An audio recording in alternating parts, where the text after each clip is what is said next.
Good afternoon, everyone. My name is Hana Mare-Maru, and I want to start by thanking everyone for joining us today. Today's panel, Youth at the Forefront, Navigating Ethiopia's Present and Future, is something we've all been looking forward to for a while. Today's schedule will go as follows. We will begin with opening remarks with one of AEPAC's leaders, Yom Fasaha, followed by guest introductions, and then a quick interactive Mentimeter session where we ask that you scan the QR code in the following slides and interact with the panelists. Following the Mentimeter session, we will view a video presentation and then we'll dive into the moderated panel discussion led by Abigail Mengistu. We will then open the floor to any of the audience questions, and we do ask that you interact with the panelists and ask as many questions as you have. And finally, we'll wrap up with closing remarks from our panelists and co-hosts. It is now my pleasure to introduce today's speakers. I will begin with Jemal Countess, who is a professional photographer entering his 34th year. Congratulations. Thank you. He has periodically tutored by his father since he was age 9. He got his early inspiration from photographers like Larry Burrows, Sebastio Salgado, and James Natchway. Jemal landed his first professional job in 1990 for the Community News, a Washington, D.C. based newspaper published by Howard University. Upon graduation in 1992, Jemal began a long stint as a music and concert shooter while working on news and documentary projects that eventually carried him to New York City in 1994. While freelancing occasionally for the Associated Press and documenting New York's nightlife, Jemal's client and documentary work appeared in music magazines from Japan to Germany. Jemal has shot music legends like Tito Puente, Chaka Khan, Grace Jones, La India, Patti LaBelle, and Mary J. Blige, while documenting some of New York's legendary music venues and parties. In 2001, Jemal reconnected with childhood friend Jeff Vespa, who in turn introduced him to Wire Image, the entertainment photo agency, which would eventually become his home in 2003. In 2005, Jemal moved into a staff position at Wire Image in New York. After the acquisition, covered a variety of celebrity, corporate, and hard news in New York City, as well as the Sundance International News Stories in Ethiopia. In 2015, Jemal began to cover regional and international news stories in Ethiopia, South Africa, and Zimbabwe, while continuing to cover major film festivals and award shows in North America. In 2019, Jemal returned to the US to the Washington, D.C. area and began to cover politics and breaking news in Washington, D.C. In addition to news coverage for the United Press International and Getty Images Europe and corporate projects for Getty Images North America, Jemal devotes his personal time to the completion of his current book and documentary projects on Christianity and Judaism in Africa in the 21st century. Welcome, Jemal. Is there anything you'd like to add? Hi, thanks for having me. Greetings to all.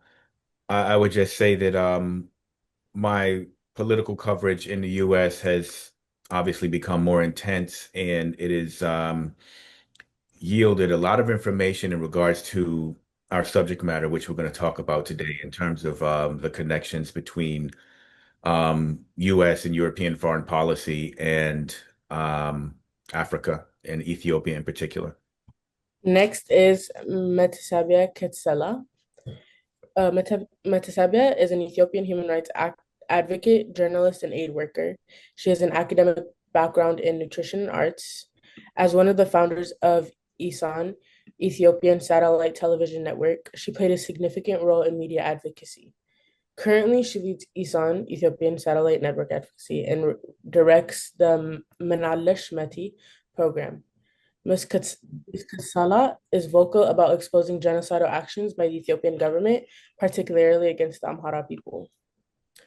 Welcome, Metasebia. Is there anything you'd like to add? Thank you, everyone. Welcome. I'm very excited about today's program. Yes, today we'll be talking about Ethiopia mainly, why most people, especially the youth, why are they silent, and what's happening in the country, why we're not really concerned enough to make some sort of change to our ancient country, what's happening between the community back home and the international community and us, what's our responsibility as individuals, as groups, all sort of things. What I've done myself, I will probably run through your questions and answers, why I'm into this profession, why I studied theater arts and other, nutritions, and yet I talk about Ethiopia every day and night. Why am I so angry about my country and or the rest of it? And looking forward to it. Okay, thank you. Next, I'd like to bring in Alazar Brehanu. Alazar Brehanu is an Ethiopian-born content creator, political commentator, and tech professional. He's currently working as a supervisor at a leading technology company. He holds a Bachelor of Arts degree in sociology, a background that fuels his deep understanding of social dynamics and political structures, especially in the context of Ethiopia's evolving landscape. With over 152,000 followers on TikTok, Alazar has built a loyal and growing audience by fearlessly speaking out against government abuses of power, human rights violations, and the ongoing ethnic cleansing targeting the Amhara people. His platform serves as both a voice for the voiceless and a source of awareness for those outside Ethiopia who seek clarity on the country's crisis. Alazar's commentary is rooted in truth, research, and lived experience. He aims to shed light on injustice while encouraging peaceful dialogue, accountability, and justice. Beyond politics, he occasionally explores topics related to identity, diaspora life, and community empowerment. He is passionate about freedom, equity, and preserving the cultural and historical integrity of Ethiopia. Alazar continues to use his digital platform to amplify suppressed voices and inspire action in support of a just and inclusive future. Welcome, Alazar. Is there anything you'd like to add? Hello, everyone. I just wanted to say thank you for the organizers for this space, because this kind of discussions are not just, important, it's urgent, especially for the young Ethiopians and the diaspora. So today I'll be speaking about the role of the Ethiopian youth in fighting for a better future and what can we do about it. So I'm excited and thank you for having me. Thank you, Alazar. Well, now we'll go into the opening remarks by AEPAC's leader, Yom Fisaha. Thank you. Thank you very much, Hana. Tried. Welcome, everyone. On behalf of the AEPAC leadership, I'd like to welcome all of you. And this is a very important project for AEPAC. AEPAC is the first Ethiopian PAC. It's American Ethiopian Public Affairs Committee. It's a non-partisan, non-political organization dedicated to advocating for Ethiopia and Ethiopians all over the world. It has been active in lobbying, counter-information, supporting pro-Ethiopia candidates during the November 2022 and 24 elections. The organization successfully reinstated the Ethiopia Caucus, organized impactful rallies, disseminated pro-Ethiopia publications. Additionally, AEPAC lobbied against harmful bills affecting Ethiopians, established 20 state election committees, conducted voter registration and education drives, and empowered Ethiopian diaspora in the U.S., including fostering a vibrant youth community, which is actually, you are a testament for that. AEPAC has also hosted congressional briefings and meetings with members of Congress to advocate for Ethiopia's interests. The committee has consistently condemned human rights abuses, particularly now in the Amhara region, mass arrests, and targeting civilians, defending religions and press freedoms, and providing aid to affected regions. So AEPAC is committed to strengthening U.S.-Ethiopia relations and improving the well-being of Ethiopians. AEPAC has been recognized by Africa Magazine as one of the most influential diaspora organizations in the U.S. It has effectively advocated for peace, development, human rights, economic empowerment, and human rights protection of all Ethiopians. Most recently, AEPAC highlighted the status of Ethiopian refugees in Sudan, and many who have been caught in the war in Sudan, and helped get the media attention, reached out to UNHCR diasporas. Thanks to AEPAC's lobbying and public relations, most Ethiopian refugees in Khartoum have been granted legal permission. By working together, we can drive positive changes and empower the Ethiopian diaspora.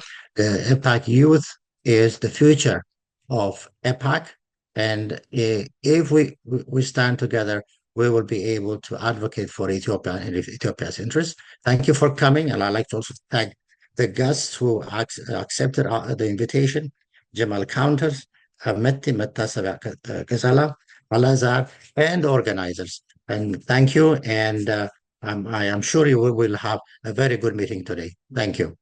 Thank you. Now we'll follow to the next slide where you guys can scan the QR code to get access to the Mentimeter. Sounds like a debatable question. Which African country is known as a land of origin, depending which African person you're talking to? So, well, 7 people have got it right. So we'll move on to the next.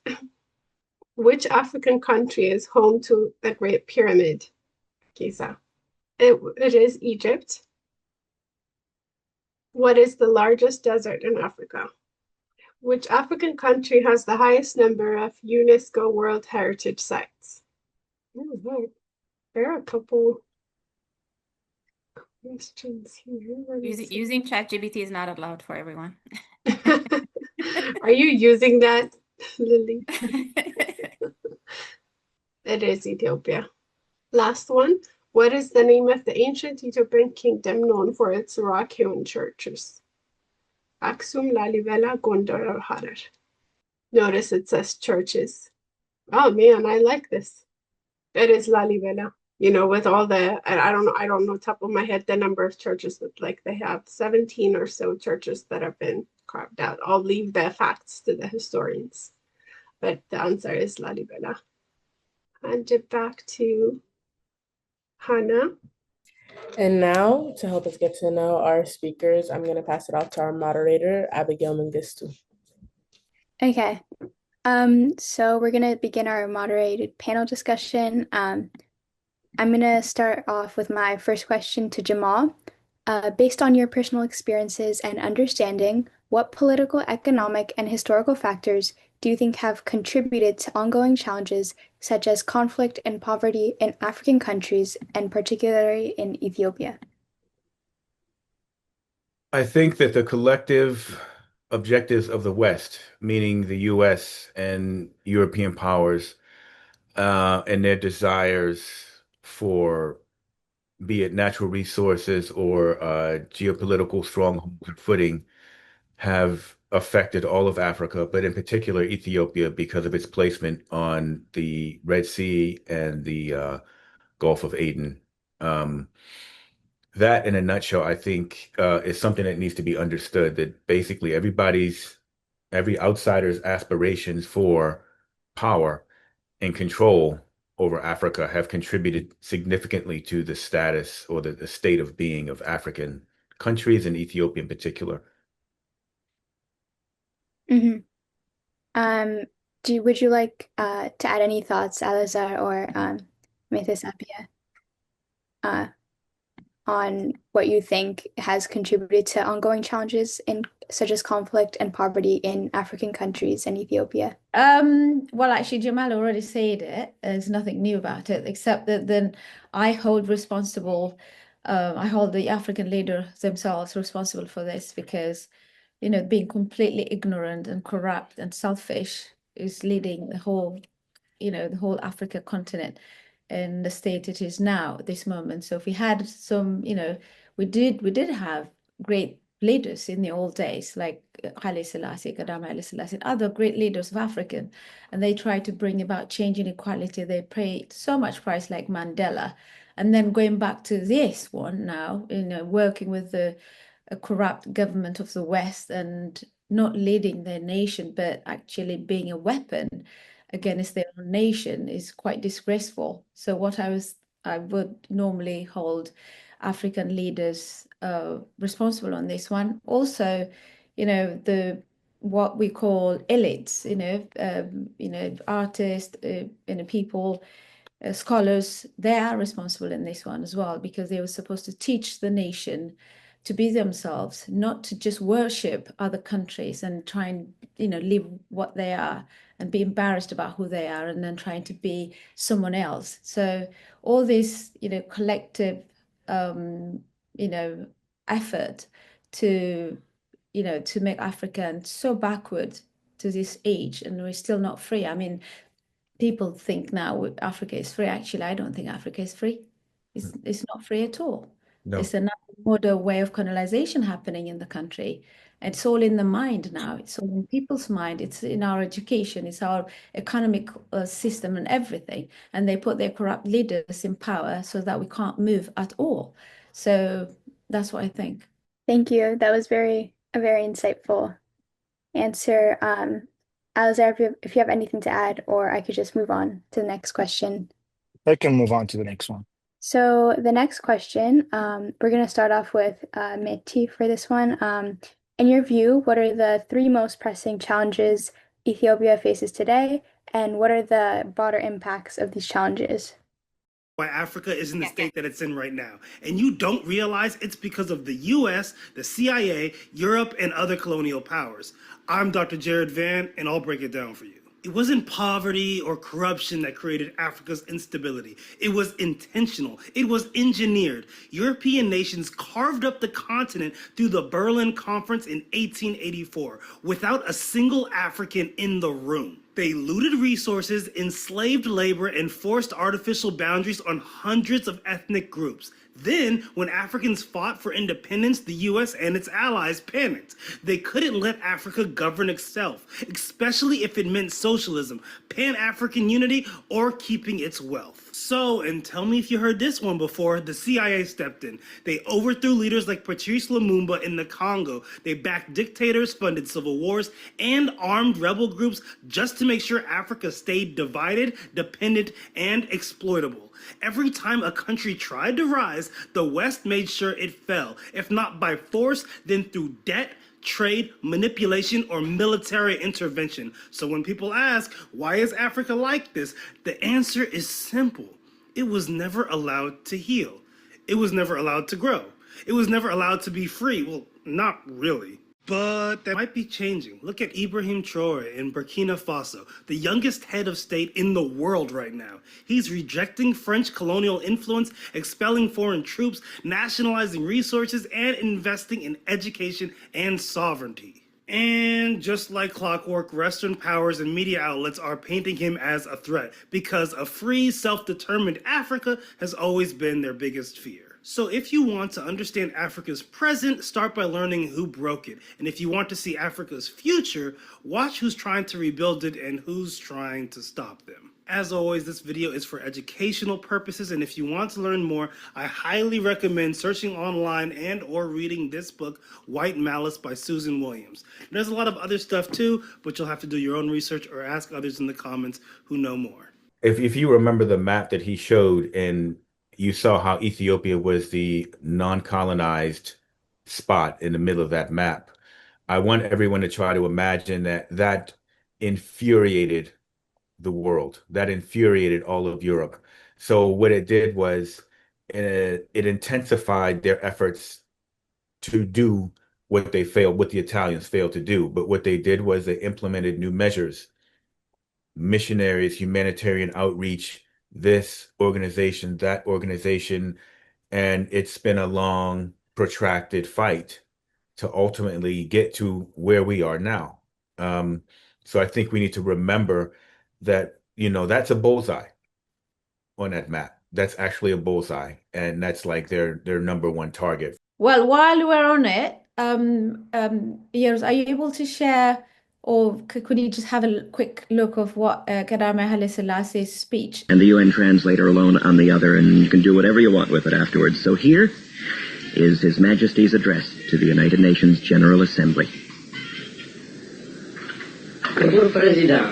Mr. President, distinguished delegates, 27 years ago, as Emperor of Ethiopia, I mounted the rostrum in Geneva, Switzerland, to address to the League of Nations an appeal for relief from the destruction which had been unleashed against my defenseless nation by the fascist invader.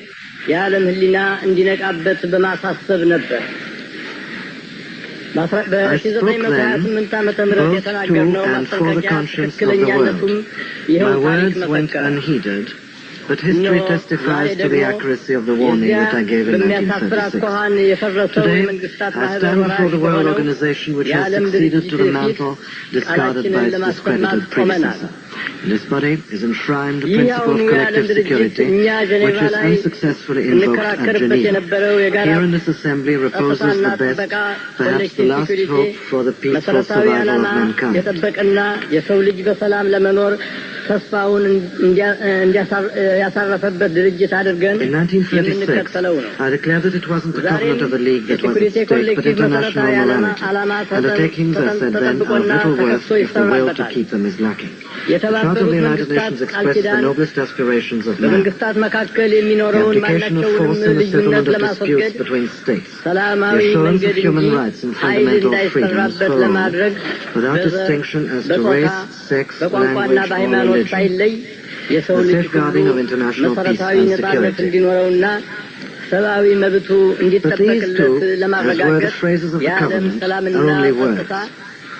Their value depends wholly on our will to observe and honor them.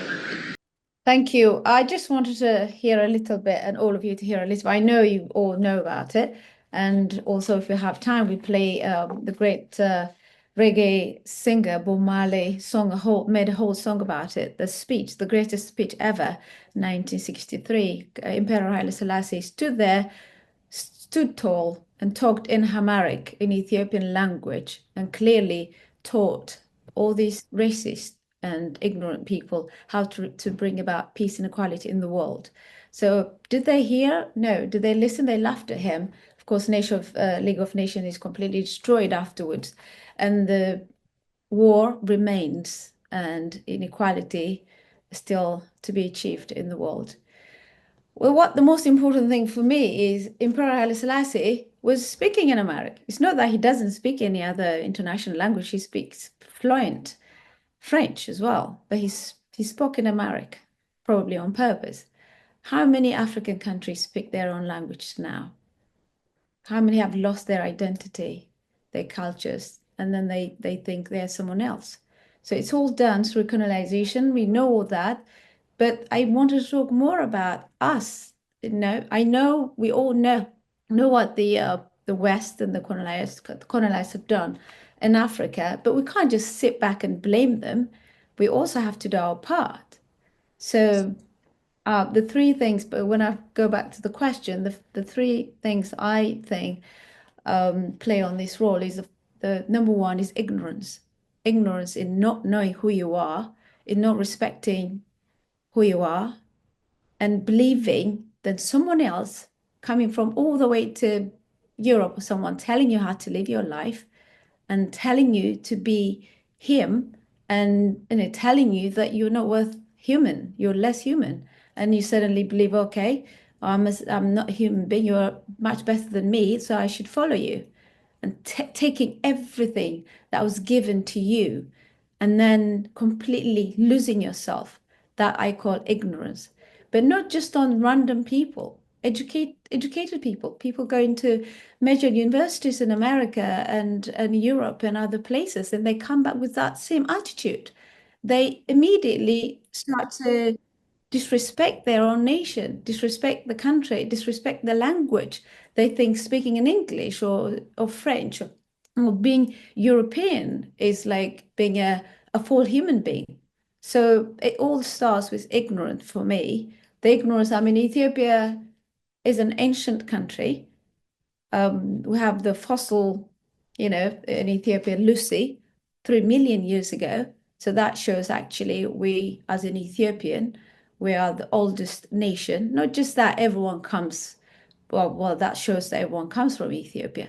So coming all the way to Ethiopia, telling you who you are and what to do, how to run your country, how to run your political system, how to run your economy, and all that stuff is disgraceful. The Europeans have done it. The Americans have done it. Sadly, the Ethiopians have done it. They listened, they sat back and took it. So ignorance is the most dangerous tool that's killing us. The other one is poverty. So what happens is, Africa is rich, Ethiopia is rich, but then we're poor. So if we're poor because we don't know how to, run our country, we don't know how to produce food. We used to have done it before, but then the West introduced all sort of different things, and then suddenly we forgot how to produce food, and we're really poor. And then they bring in food to us. So when they bring in food to us, they tell us what to do in order to get the food. First, they stole the food, and then they bargain with the food, and they corrupt us with the food. Because poor people probably should have thought about, why am I poor? Africa is big. We have all this land, we have all this water. Why are we still begging? Why are we still starving? We did not ask that. What we asked was, we need to eat immediately. So they bring the food and they bring all the stuff with them. And the money is not death. It's colonial power. It's not really a gift. It's not even a death. It is colonial power. So they're literally colonizing with the money. And we don't know what we're going to do. We are having so much problem in Ethiopia at the moment. The government keep adding taxes on people because IMF told them to. They literally tell them what to do, and they do it on their own people. They know the country's going to collapse because of this. They don't care. The other thing is lack of responsibility. This comes to, African, any nation really, who wanted to be free. So there's always a few people talks about freedom. The majority people want freedom, want equality, but don't want to do anything about it. So because of that, with that lack of responsibility, there's lack of action. So we are so complacent. That complacency made us poorer and poorer and poorer. So now we can't move. So especially human rights activists, young people, youth who were brought up in the West, wherever you are, you have reasonably better freedom. We can, talk about these things. If you got a better education, this is probably time to hold responsibility for the nation that doesn't have any right to speak or to do anything. So I was brought up in Ethiopia, but I moved to London years ago. But I think about Ethiopia all the time. I think about Africa. I think about any other countries who have been, disadvantaged by the West, because I always side with justice. I hate injustice. I hate corruption. I hate racism. For me, humanity is one. But then it is not one, is it? One is better than the other. So I'm always against this kind of attitude when, I'm better than you're useless. So it's a little piece I actually wrote. I don't know how much time I've got, but very little thing. So Ethiopia stands as one of the most historically rich and culturally vibrant country in the world. Located in the Horn of Africa, it's often referred to as the cradle of humanity, with ancient fossil like Lucy, offering evidence of early human life more than 3 million years ago.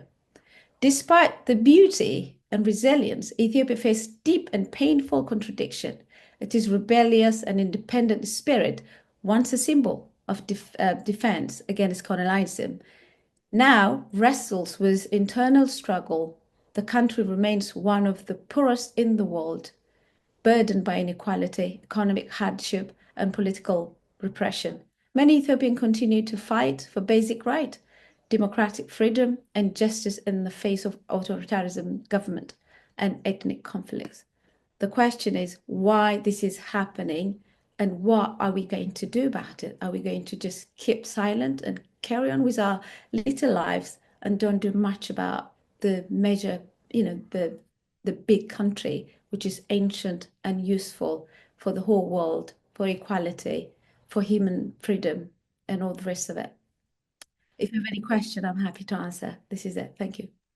Abby, do you want me to read out some of the questions? I can help you with that. So great questions from the audience. One, how can we break out of the cycle of systemic oppression caused by Western nation? Thank you, Nathaniel, for asking that question. That's a very important question. And maybe it's a very difficult question to answer, but then the second one is from Abel Mitchell. How have institutions such as IMF and World Bank, who have played a significant role in impairing the ability of African countries to economically reform through imposing debt, been viewed by African leaders? How should they find a way to overcome these systemic boundaries? That's the second question. And then finally, I'm just going to read out all three, so just give you guys the opportunity to answer. The last one is, in a world where such efforts are suppressed, individuals murdered and silenced, what can we do as individuals to help? Thank you, both of you, Abel and Nathaniel, for great questions. So shall I quickly say what I have to say about these questions? Yeah, go for it. Right. Well, the first thing I would say is we have to, I mean, this is one of the things we do. Come together, talk about it, acknowledge the problem, and decide what we can do, like 10 of us, and then there'll be 20, there's hundreds. And, we have to start talking about it first. We need to communicate. We need to talk about it. Once we talk to each other, and we have to move to Africa. I mean, African countries don't talk to each other. They don't at all, which is really, really sad. I mean, they come to Europe to talk about their problems. They don't talk to other countries in Africa, to their, neighbors, and that they share so many things together. That's the first and the second important thing that we have to do. Pan-Africanism movement is really important, but then we have to, I mean, everybody has to engage in that. Artists, human rights activists, journalists, everybody has to engage in that, bringing Africa together, make this a talk of the town, make it all very public. I mean, it's going to be dangerous. It's not going to be easy because they'll attack us. They know when Africa comes together, there'll be a problem. Of course. We will definitely be a threat to the West. But then, because we can't just not do it because of that, Africa has to speak to each other. They have to come together.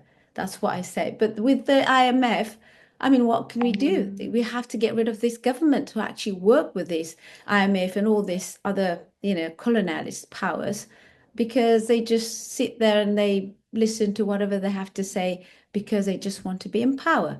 We need to we need to bring about some sort of struggle. The other things is the most important thing is Africa has to be free from corrupt leaders.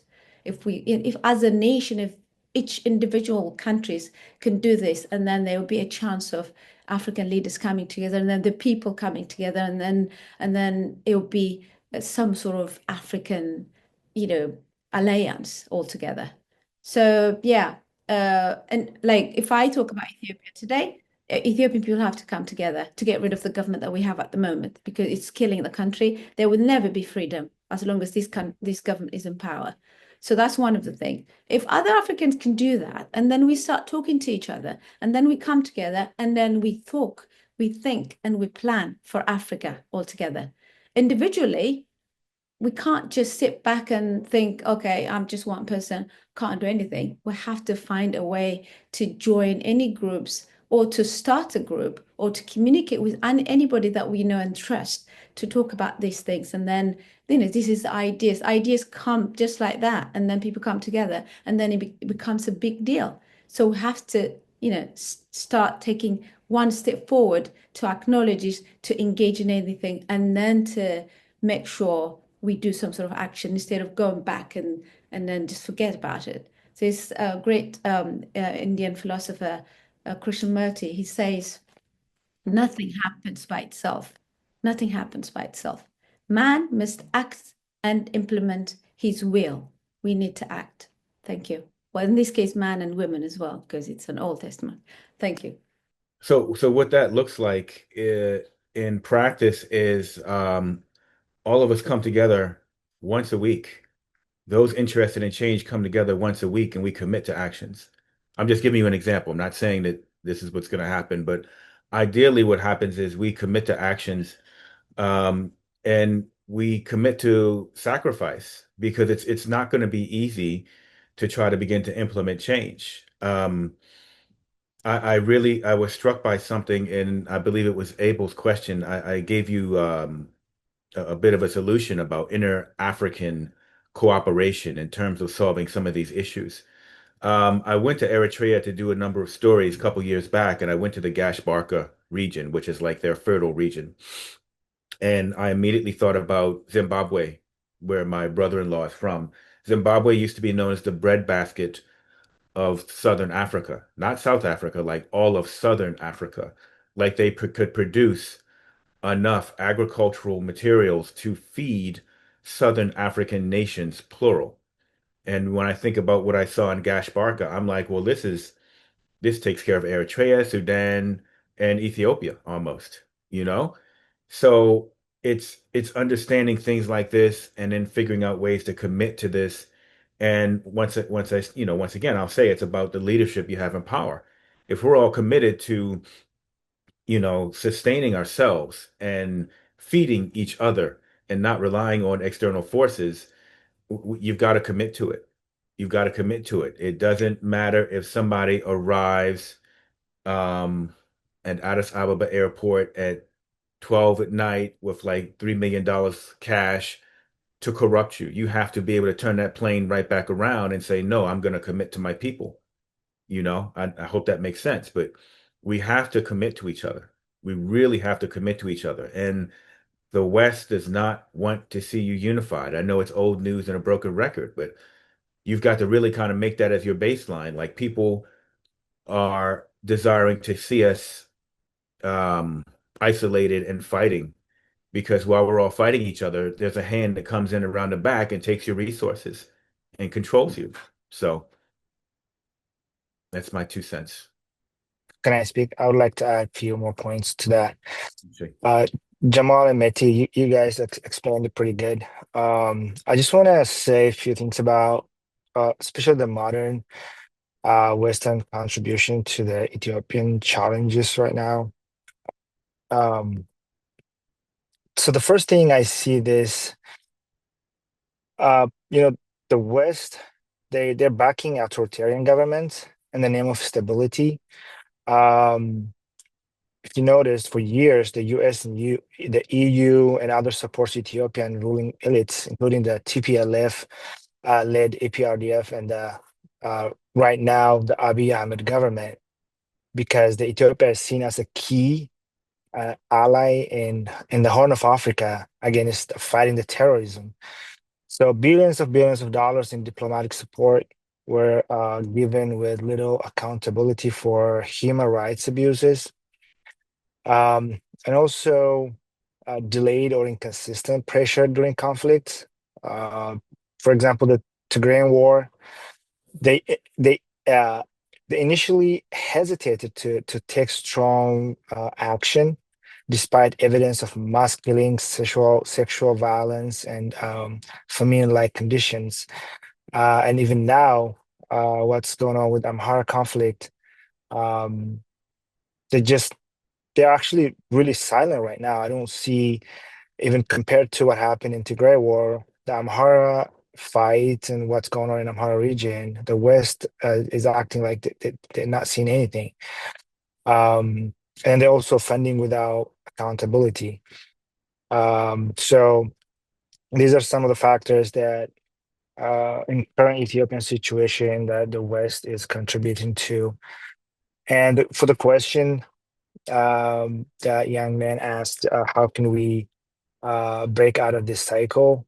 I just want to say one thing. There's a lot of things we could do, but the major thing is I think we can build a strong and unified internal front, just like you said, Jamal. And Matthew also mentioned this, that our weakness is their leverage. So as long as we're divided by ethnicity or religion or region, foreign powers will continue to exploit that. So we can just foster national unity beyond ethnic lines. We can create a pan-Ethiopian movement led by youth and stuff like that. So yeah, that's all I want to say. Thank you. Okay, so I think we're going to move on to the next question. We can start with Alazar because it's more youth focused and social media based. The question is, what role can Ethiopian youth play in advocating for solutions to these issues? Yeah, thank you.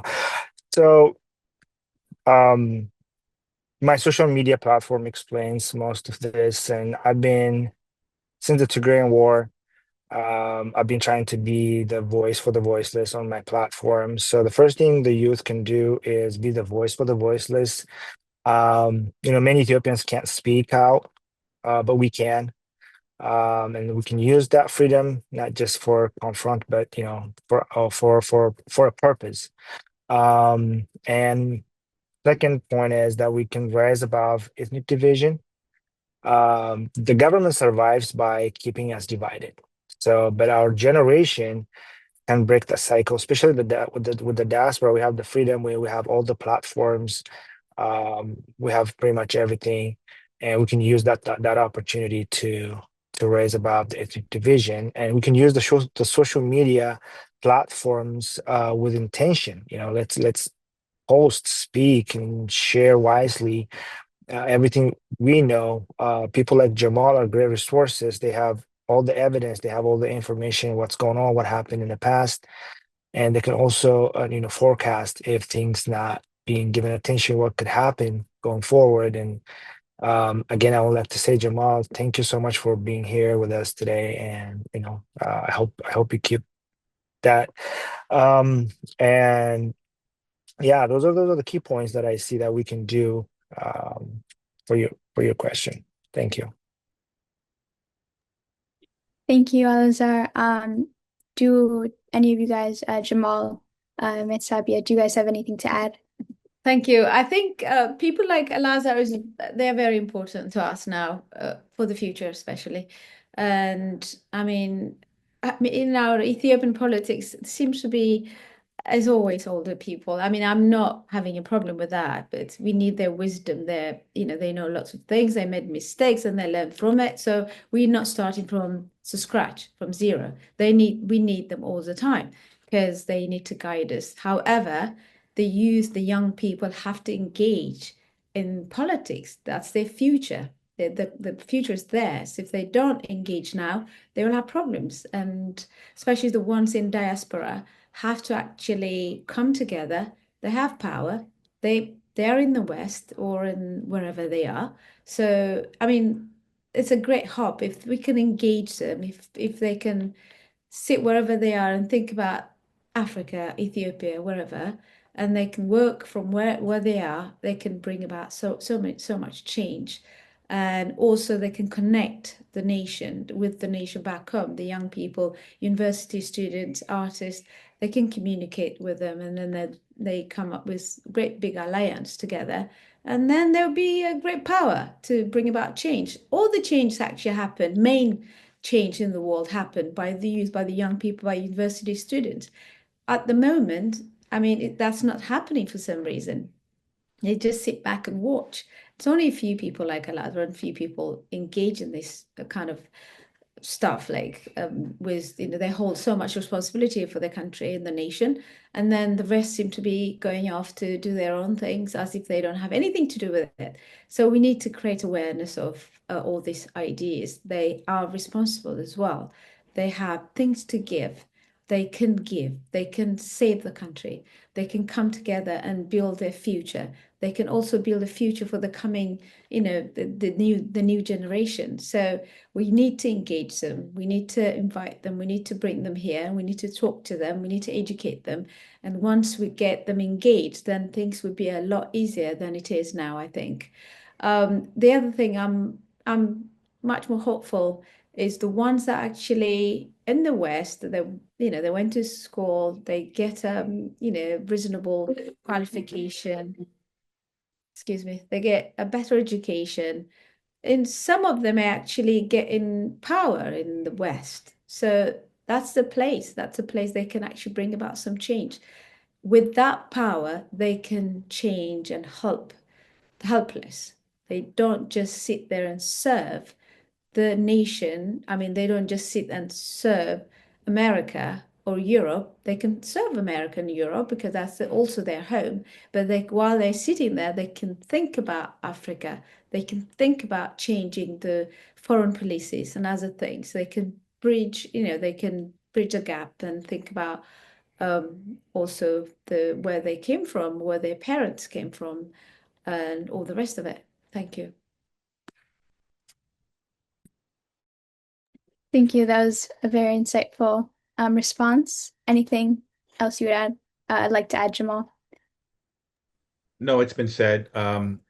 My whole purpose here today is just to encourage unity and building something, a series of systems that will empower our young people and educate them and help them to realize that there's absolutely nothing to be ashamed of, to run away from. Looking at your history going all the way back, it's mind-blowing, and it's something that should be deeply appreciated and celebrated, and let it empower you to move forward and to unify and build anew. I think everybody is still looking at Ethiopia as the beacon of example in some ways. Mhm. Okay. We can move on to our next question. This one is going to be open to any of you guys, and it's focused on youth. How should Ethiopian youth stay connected to their culture and current events? And I think I can add a little bit where the source of this question is, I think with APAC youth, the reoccurring theme we hear from the youth is that we don't hear or we don't get information from the right source, so we don't have good source of information. So it's like, how do we get good information? So as you know, the social media is very chaotic. It's hard to know where to go to find information. So I think that's kind of where it's coming from, just to give context. I think I'm sorry to cut you off. I think we need our own Library of Alexandria. We need our own source of history, philosophy, et cetera, so forth. We can do a digital version.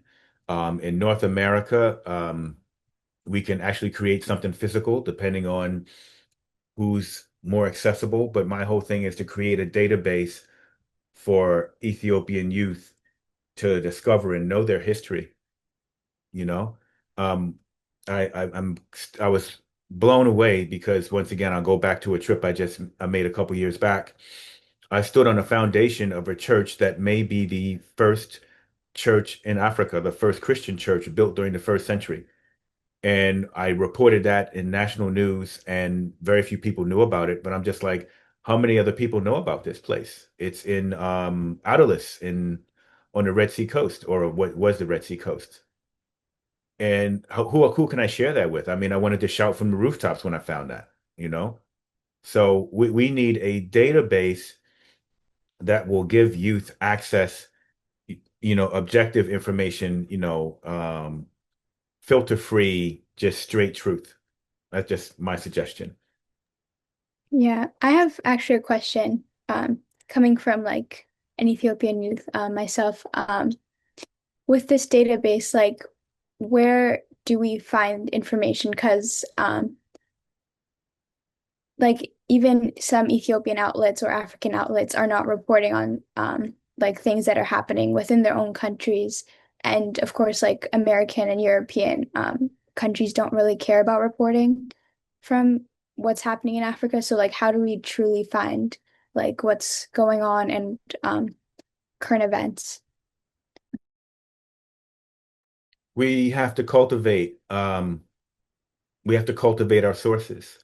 I know one of the companies that I work for, they rather find local photojournalists to do the reporting. They don't want to send people in to a situation they just have had a chance to read about through Wikipedia and try to report on something. They want people who actually are on the ground and who live there and who understand the dynamics. So I think that involves, at least in my opinion, cultivating these sources on the ground, you know, talking to people who live in different parts of the country who are objective, who understand the whole picture. Because if you understand the whole picture, you understand how your enemies um, have spent decades and infinite resources to divide you and destroy you. So you have to have somebody who has that perspective and who can weed through the propaganda in order to objectively report on what's happening. Okay, thank you. So, do you, Alazar, have anything to add about Ethiopian youth staying connected to their culture? I know social media is a way that you utilize to connect to youth. So, No, Jamal covered it pretty much, everything. Just for your question, how to get information out of the database. It's really, really hard today's situation. Everybody's divided. Everybody try to magnify their own side of story. So I would suggest to see multiple sources and you see that makes them same, to because, like, for example, in my case, I get my information from the ground on what's going on back home, especially on Amhara case and Amhara region, and where I was, born and raised, and Addis and surroundings. Mm, I can tell you that I cover most of the truth, but it's really hard for other people to believe that. So just try to, I mean, we have a lot of platforms, and I think that's the main place to get your informations. okay, thank you so much. I I'm going to move on to the next question. Looking at other communities and ethnic groups that have successfully advocated for political change, I think this is also in the chat, saying from APAC, can we learn from other countries like Rwanda, who got out of terrible conflicts and ethnic division? And what can we learn from their success and what they've done, and emulating their approach? Well, speaking of Rwanda, I would say that it's largely seen to have been effective for them to ban the mention of ethnicities when referring to each other. So I interviewed people when I was there for the anniversary last year, and just I've been going back and forth. Um, there are people who don't know who is Hutu or Tutsi or Twa in their family. You know, they just know we're Rwandans. Um, what may not have worked as effectively is forcing, those who committed acts during the genocide to live next to people who were victimized. I do believe there's a great deal of trauma counseling and things like that that are necessary in order to affect change. If everything in Ethiopia were to end tomorrow and we're all living back together, we're all going to have to confront each other in a loving way, in a way that seeks to be unified as a nation, as a country. But you're going to have to heal trauma, and you're going to have to heal, trauma that resulted from pretty insane and brutal acts. That kind of healing takes place when people are willing to heal and want to be healed. So there's a lot that needs to take place, that needs to happen, on the individual part as well as on the national part. But yeah, Rwanda does serve a good example. There are other communities that I think about that have kind of had to deal with ethnic divisions that were imposed upon them. They didn't exist before the Europeans came, you know? Um, and people just made the decision like, listen, this is our nation. We were neighbors before, and we need to be neighbors again. And I'm not trying to bash Europe and bash America. I'm not looking to make an excuse and just blame them fully. But you spend a day walking the halls of Congress and listening to people talk and the way they talk about African lives and Black lives and, the meaning of non-white skin. You can become pretty jaded and pretty protective, and you want to see Africans making their own solutions, solving their own problems, and coming back together unified. We have to take serious steps to do that. Um, Also, a follow-up question. Do you think this conversation starts with people whose values or beliefs don't necessarily align, or they have different ethnicity groups? Like, what should we like start in order to reduce ethnic division? From my perspective over here, I tell a lot of people in the community, and not just the Ethiopian community, just African diaspora community in general. You can be Tutsi, Hutu, Tigray, Oromo, Amhara. When a cop stops you, you're still black, right? It doesn't matter. You are still just an African, a black-skinned person, and you're worth nothing or less than nothing to some of these people who want to decide your future, pass foreign policy, et cetera, et cetera. So we have to make mature and conscious decisions. Justice must prevail. People must deal with their past sins. People have to deal with the crimes they've committed. And we all need to make an agreement to just come together, repent, heal, move forward, right? For the sake of the nation, for the sake of the continent. Okay. I think I'm going to move on to our last question, unless Alazar, Meti, you have anything to add to this question? Well, actually, yeah, although Jemal has already said it, but being Tutsi or Hutu is not a problem. It shouldn't be a problem. They should be allowed to say who they are. They're only not allowing them to say who they are because they haven't actually solved the problem. They're still on fire. So the actual division introduced by the colonialists, the West, saying that white people are full human and the rest of blacks aren't fully human. They're less human. That's how the division starts. They came introduce it to other countries. And then when they left, the corrupt government introduced it to us now. They're dividing it, dividing and rule. So the Ethiopian government, the previous TPLF, they came up with this new constitution. Exactly doesn't know you as individuals, only knows you as your ethnic group. So they did it on purpose. Now, people weren't like that. They didn't care about any of these things. They used to live together. They say they marry and all the rest of it. The people aren't racist or anything, or even competing. It's the government actually introduced it to it. In fact, enforcing it now. And now it's because the government itself, TPLF, was Tigray Liberation Front, is a tribal government. When they came to Ethiopia, has got over 80 different tribes and all Ethiopian. They didn't find them organized in their ethnic groups. So they were the wrong mix. So what they did was they actually divided everybody so that they can match their party.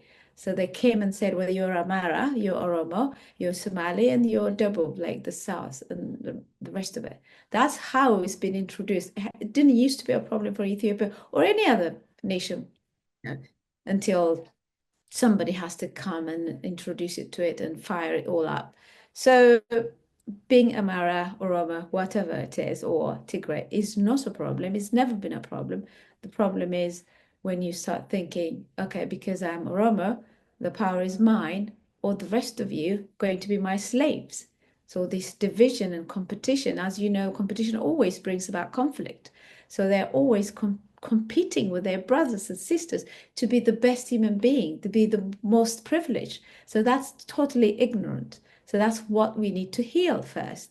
The first thing is, well, they had to have rule and laws saying that you're not allowed to harm any individuals, any human based on their, race or religion or whatever. That should be banned. And second one is you have to educate people that humanity is one, but actually practically that's how people live. People are communal. That's how we used to live for years and years before all this introduction about all these divisions. Well, survival of the fittest has always been there, but that's to do with survival. But once we survived, we like the division. Well, I mean, we like the harmony. We like the variety of culture. We like all the different languages, our beauty. But then as long as politicians using it, and then there will always be these conflicts. And, today there's been a war in some, South. So what the government did was they went and divided the South into different small groups. And since then they started fighting because the government went and said, okay, this land is yours. and then went to the other tribe and said, this land is also yours. So they've been killing each other for the last 7 years.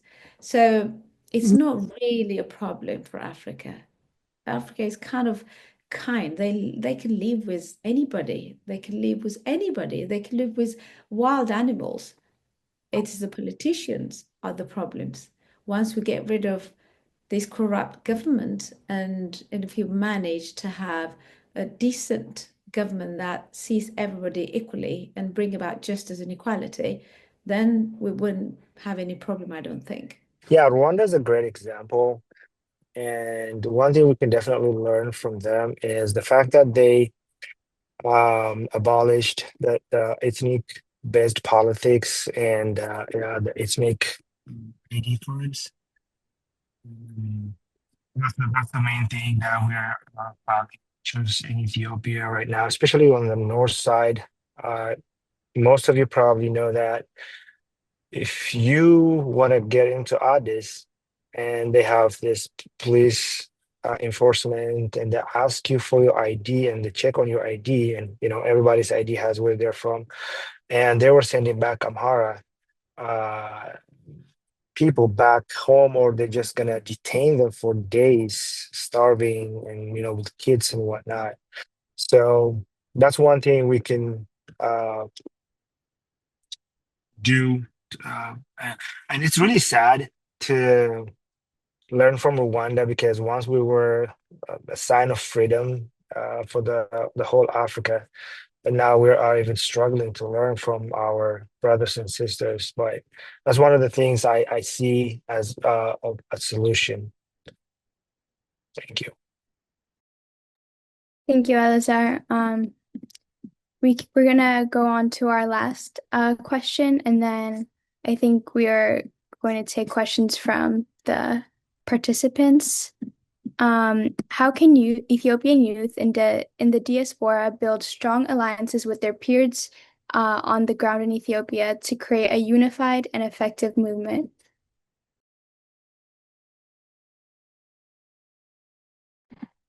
Yeah, and I also going back to Lily's point, like a lot of, especially I live in America, and a lot of the Ethiopian youth, they don't want to talk about this or connect with each other and build alliances.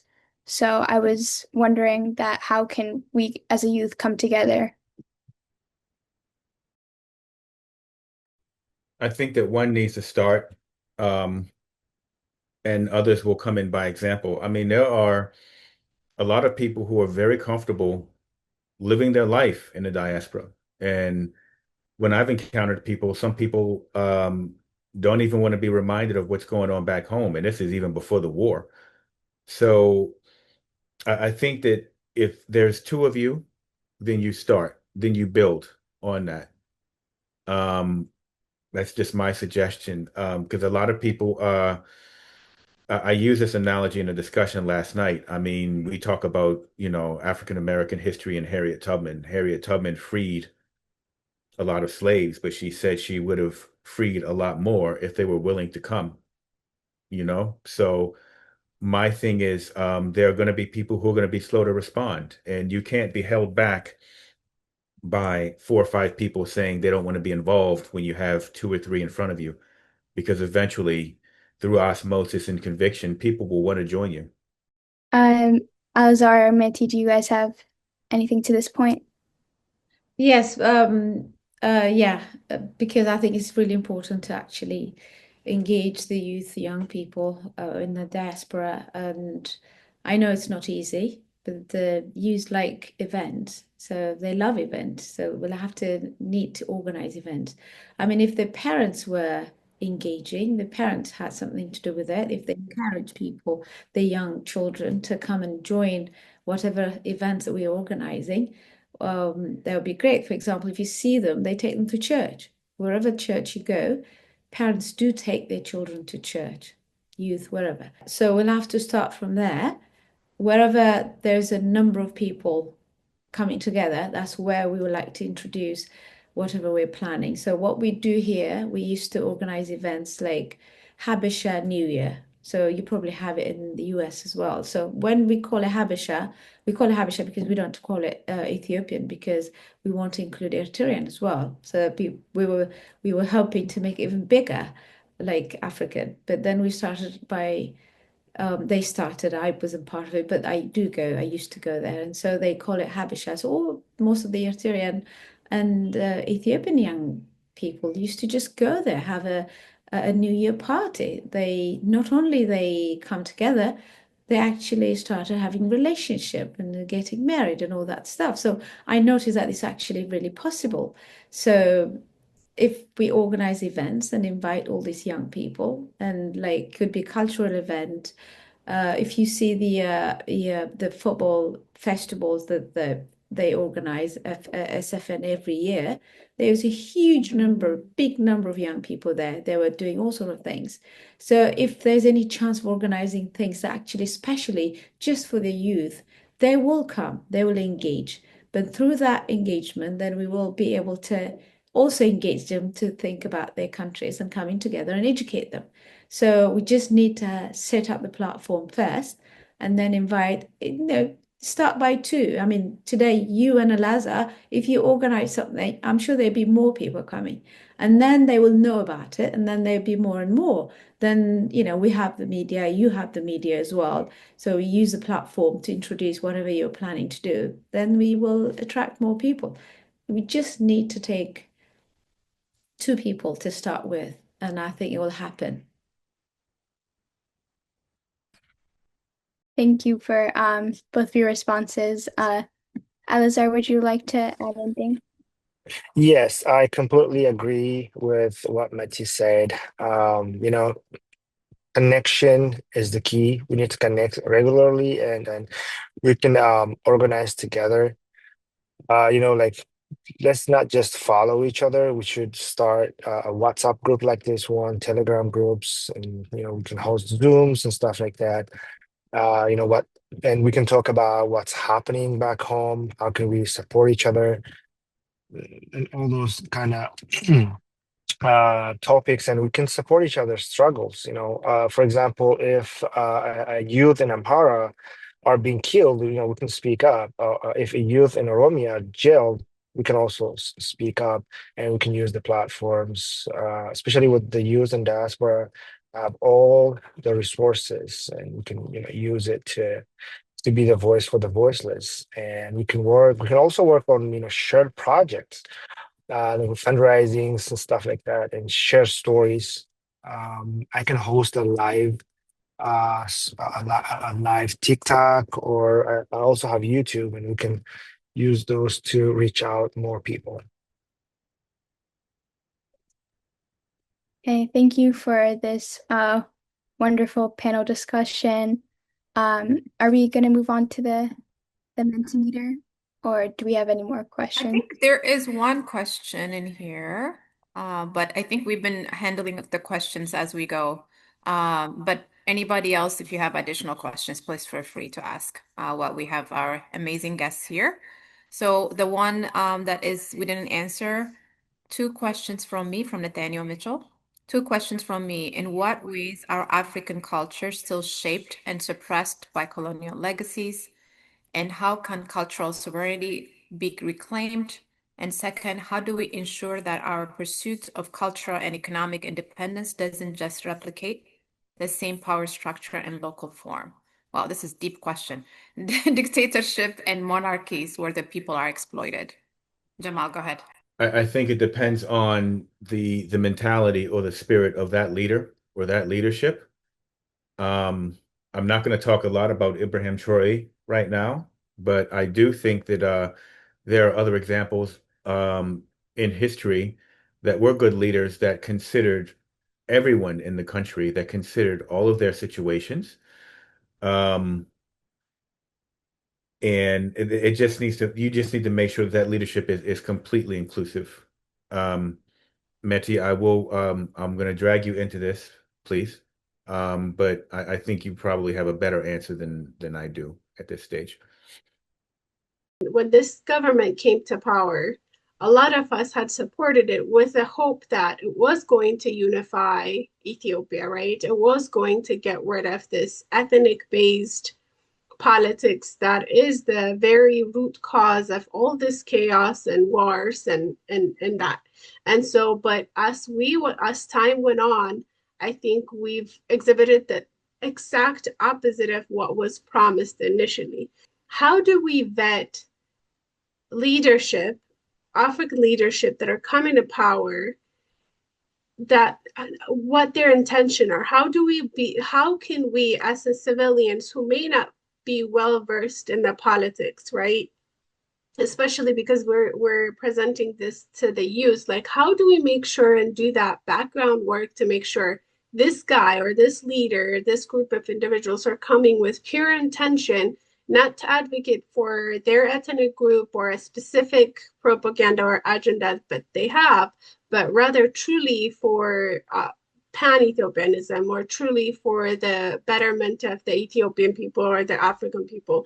So I guess as we're closing this conversation, I want to shed a little bit of light in that, because I think I was misled in a lot of the initial propaganda that was going on, I think from the leadership or that is in power now. And I think a lot of the youth was too, to some capacity, because they were saying one thing, but they were doing another. So I want to see if you guys have anything that you want to add. Do you remember when Abiy came, he came in the name of Ethiopia, right? So, and then that's why he got all the power, he got all the support. So if Abiy came as an Oromo individual, only representing Oromo, will he have got all the support? No, he wouldn't, because Ethiopians actually they weren't like that. See, they weren't. It's only that's why I kept saying it's the government is tribal. Ethiopian community aren't tribal. They're tribal in terms of culture and lifestyle, but actually they don't really think like that. They don't support you based on your tribe. So when Abiy came, he said, I'm Ethiopian. So all the Ethiopian people, no matter who they are, where they came from, what language they spoke, they did not care. They were Ethiopian. That's why he got the entire country's support. He used that name because the Ethiopian community actually needs that Ethiopian identity. That's how they showed him. He came and he won it. But then once he got in power, he ran back to his ethnic, background, and he became so racist, not only because he came so tribal, he was racist. He was so angry at the Amara, and they just, I mean, at one point, if you're too racist, you can't even heal from it. So the Amara people supported him. He's in power. What more does he want? He's in power. They gave him the power, but he's not satisfied. He can only be satisfied until he finished the people, until he killed the people, until he destroyed the people altogether and destroy the region itself, as he's doing now with drones. They can't farm. Schools have been closed down, and he wanted to revenge. So it's a healing. He needs healing, no, really. There's a serious sickness. So people in Ethiopia, they might be tribal in terms of culture and lifestyle, but then they never really bring that to the power, the political system. Only the leaders use that because they use it as a tool. They want to use it to control people. They want to use it so that the entire Oromo people, so that they protect them. The entire Tigray people to protect Meles Zenawi. They just use it. They're not even any good to them, but they just use it for that reason. But as an Ethiopian, as a community, as a whole nation, really wasn't really interested in tribal politics, and that's why it doesn't work in Ethiopia. They tried it; it did not work with TPLF. They tried it again; it did not work again. We're just dying. It's tearing the country apart because it doesn't really work. So it's just the leaders. It shouldn't be a problem at all. I think I'll add to that, and I know we're running short on time. I think at this stage, there might need to be a vetting system or a way to kind of put in a system of checks and balances to power, which is like what's supposed to exist here. But it's not quite existing here anymore. But as soon as things started to go south in Ethiopia, there should have been something there that put a stop to it immediately. Um, that's my suggestion. I don't know how realistic it is at this stage. You'd have to basically rebuild the wheel almost, or change the government system or structure fully. But it's my suggestion. And I think, Abby, with the time running out, maybe this is a good place to wrap it up. I think this is a start of many more great discussions in the future. Everyone who attended, please make sure you continue to attend. Let's continue to discuss the use is that, it's just, we have such a great opportunity, and let's continue to build on this. So I don't know, any final words from the panelists, if you want to say anything before we wrap it up?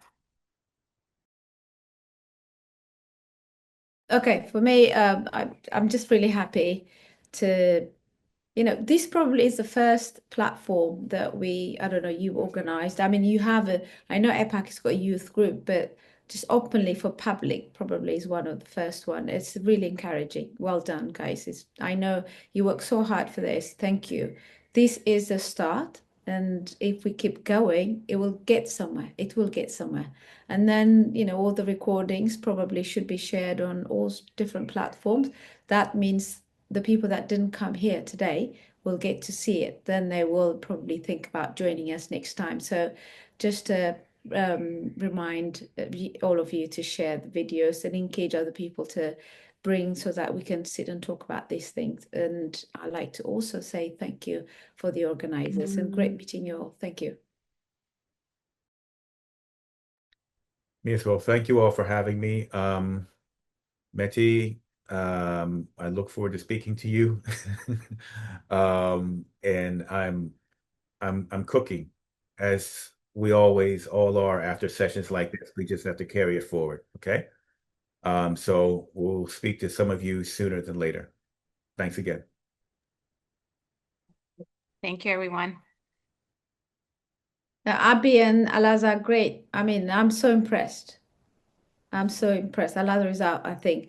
Abby, I mean, you're young, but you're such an inspiration for many young people. Brilliant. You have a future ahead of you. So thank you for coming. Bless you. Yeah, thank you for attending the Zoom. I know you guys both have busy schedules, and just making time to discuss with the youth was very helpful. Thank you, everyone, for joining us. We hope you have a wonderful day. Check out aepac.org, and there is the youth page where you can sign up to be a part of AEPAC, and we encourage you to join us, and we hope you have a wonderful day. We will be posting this recording on our page, as well as in the different social media platforms. Please check it out when you have time and share with friends and family.